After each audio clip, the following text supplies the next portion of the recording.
Did you know that's how Kevin Mitnick, one of the 20th century most notorious hackers, manipulated his victims?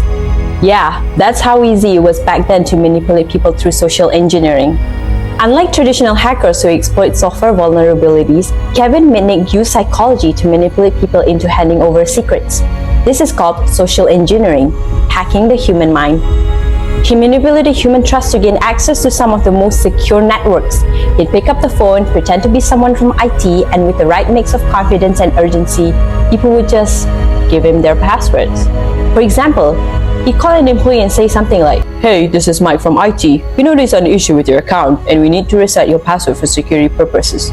Can you confirm your current password for verification?" And just like that, he had access. But it wasn't just phone calls. Mitnick also used other tricks. Dumpster diving for discarded passwords, shoulder surfing to catch people typing their credentials, and even walking into offices pretending to be a technician. His biggest skill wasn't coding, it was persuasion.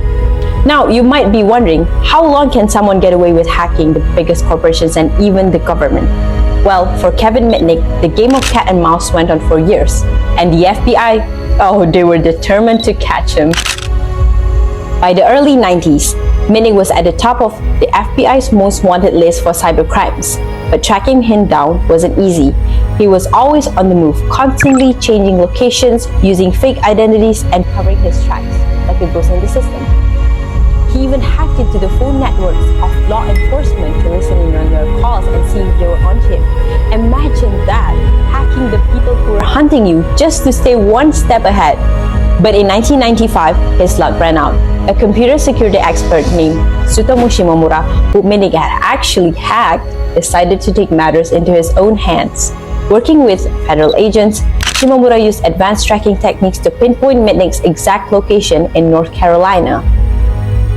And just like that, on February 15, 1995, the FBI stormed his apartment, caught him red-handed, and seized a treasure trove of stolen data, cloned cell phones, and fake IDs.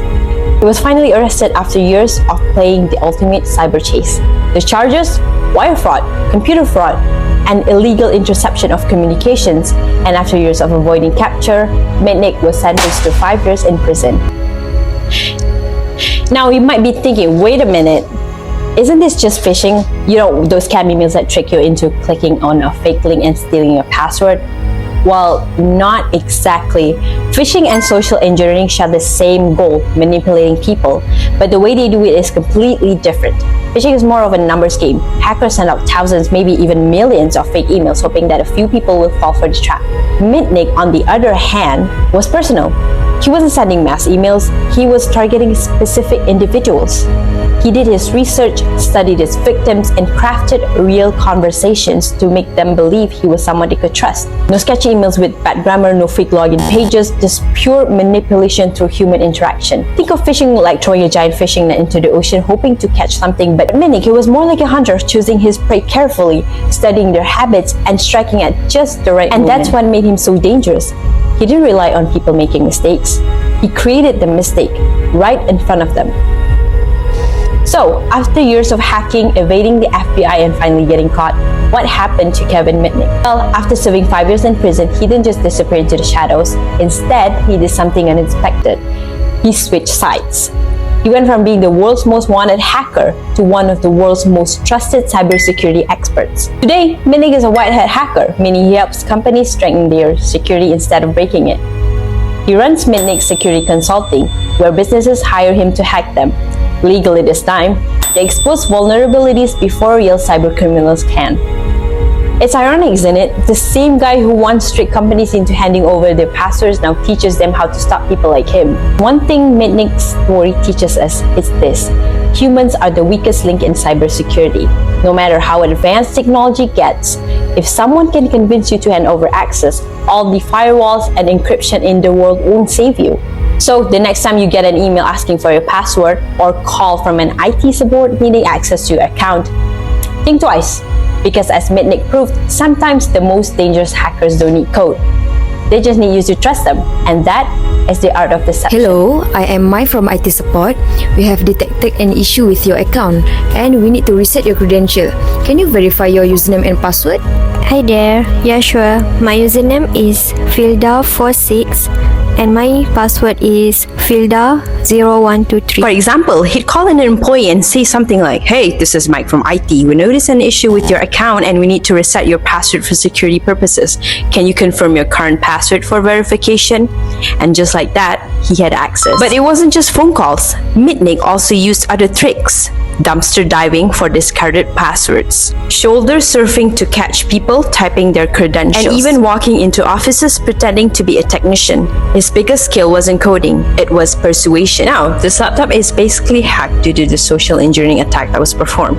Did you know this type of attack is actually performed by Kevin Mitnick in real life? But he does this on one of the Nokia's IT administrators.